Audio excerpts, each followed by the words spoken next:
There was a time when British Olympic medal winners became household names because there were so few of them.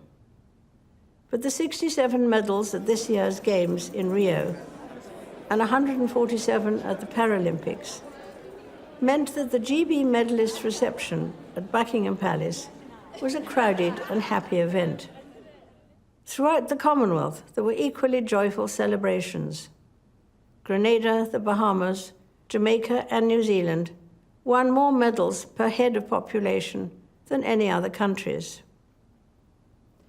Many of this year's winners spoke of being inspired by athletes of previous generations.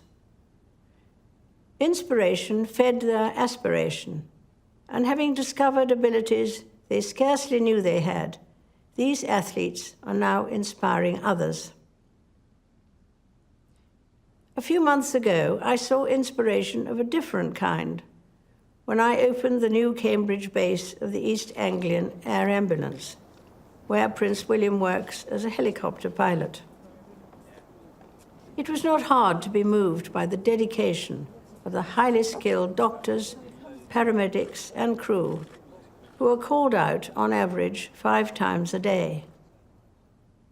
But to be inspirational, you don't have to save lives or win medals.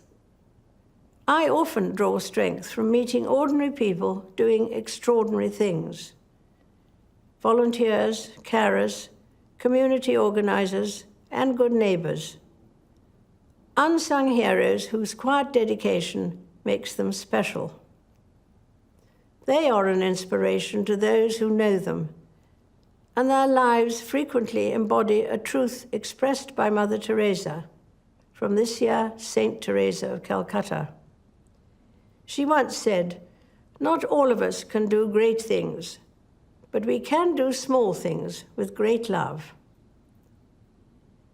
This has been the experience of 2 remarkable organizations, the Duke of Edinburgh's Award and the Prince's Trust, which are 60 and 40 years old this year. These started as small initiatives, but have grown beyond any expectations and continue to transform young people's lives. To mark my 90th birthday, volunteers and supporters of the 600 charities of which I have been patron came to a lunch in the Mall. Many of these organizations are modest in size, but inspire me with the work they do.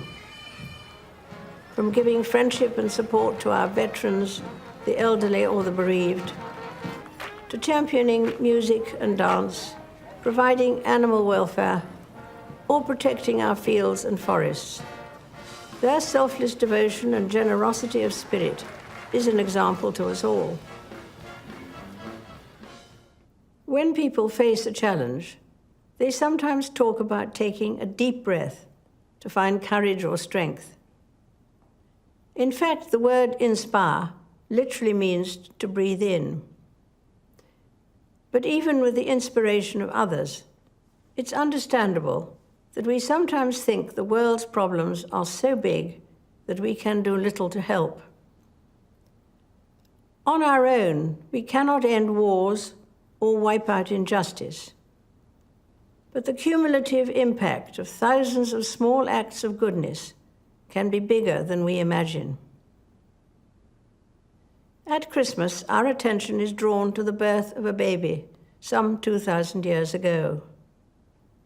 It was the humblest of beginnings, and his parents, Joseph and Mary, did not think they were important. Jesus Christ lived obscurely for most of his life and never traveled far. He was maligned and rejected by many, though he had done no wrong.